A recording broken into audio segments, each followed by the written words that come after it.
தோழர்களுக்கு வணக்கம். ஒரு தியானத்துக்கும் ஒரு சபதத்துக்கும் நடுவில் தமிழ்நாடு சிக்கி சீரழிஞ்சிட்ருக்கிற இந்த நேரத்தில் தொண்டன் அப்படிங்கிற ஒரு படம். நான் அரசியல் பேசலை. அப்படி பேசக்கூடிய இந்த விஷயங்கள்ங்கிறது முழுக்க முழுக்க என்னுடைய கருத்து தான். இந்த மேடைக்கும் அதுக்கும் சம்மந்தம் இல்லை. முட்டாள்கள் நிறைந்த சமூகத்தை அயோக்கியர்கள் ஆழ்வார்கள்னு பெரியார் சொன்னார். அப்படி தான் கடந்த 50 ஆண்டுகளாக தொண்டர்களையும் மக்களையும் முட்டாள்களாகவே வைத்து நம்மை ஆண்டு கொண்டிருக்கிறார்கள். இப்படியான ஒரு சூழலில் கடந்த ஆண்டு இந்தியாவிலேயே அதிக போராட்டங்கள் நடந்தது தமிழ்நாட்டில் தான் அப்படின்னு சொல்லிட்டு 20,000ங்களுக்கும் மேலான போராட்டங்கள் தமிழ்நாட்டில் நடந்திருக்குன்னு புள்ளி விவரம் சொல்லுது. இதை தமிழ்நாட்டில் தான் அதிகமாக ஜனநாயகம் இருக்குதுன்னு எடுத்துக்கிறதா அல்லது தமிழ்நாட்டில் தான் நிறைய பிரச்சனைகள் இருக்குதுன்னு எடுத்துக்கிறதான்னு தெரியல. ஆனால் தொடர்ந்து இந்தியாவில் புறக்கணிக்கப்படும் ஒரு மாநிலமாக தமிழ்நாடு இருக்குது.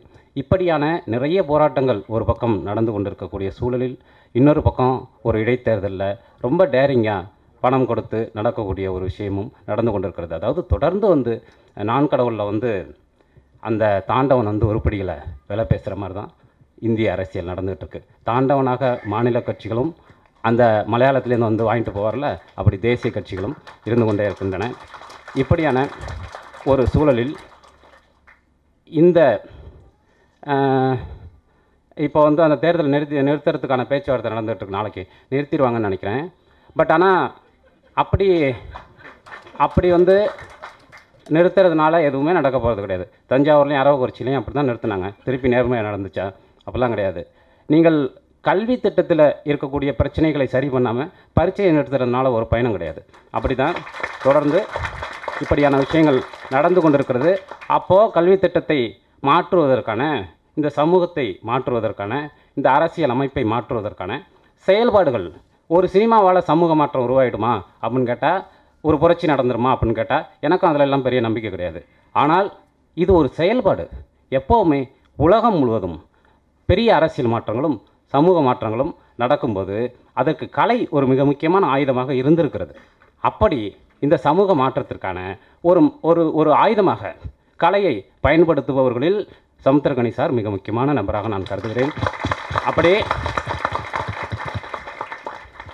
அப்படியான ஒரு மாற்றத்தை எங்கேயோ ஒரே ஒரு சிரியால் ஒரு குழந்தை இறந்து கிடக்கிற ஒரு புகைப்படம் எவ்வளவு பெரிய ஒரு தாக்கத்தை ஏற்படுத்துது. ஒரு பாலச்சந்திரன் மலங்க விழிச்சிக்கிட்டு இருக்கிற ஒரு புகைப்படம் எவ்வளோ பெரிய தாக்கத்தை ஏற்படுத்துது. எங்கேயோ இருக்கிற ஒரு பொண்ணு நந்தினின்னு ஒரு சின்ன பெண் குடிக்காதீங்கன்னு யார் காலையோ போய் எதுக்கு விழுறா?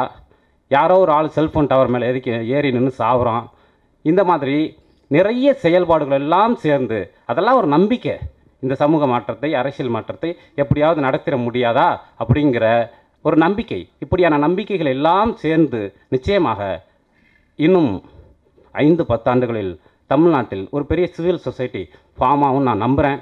அதற்கான ஒரு பெரிய செயல்பாடுகளை தனது தொடர்ந்த செயல்பாடுகளால் தனது கோபத்தையும் தனது வருத்தத்தையும் தனது பேரன்பையும் பதிவு பண்ணிக்கொண்டே இருக்கக்கூடிய சமுத்திரக்கனி சார் உண்மையிலேயே தமிழ் சினிமாவின் ஆண் தேவதை தான். நன்றி, வணக்கம்.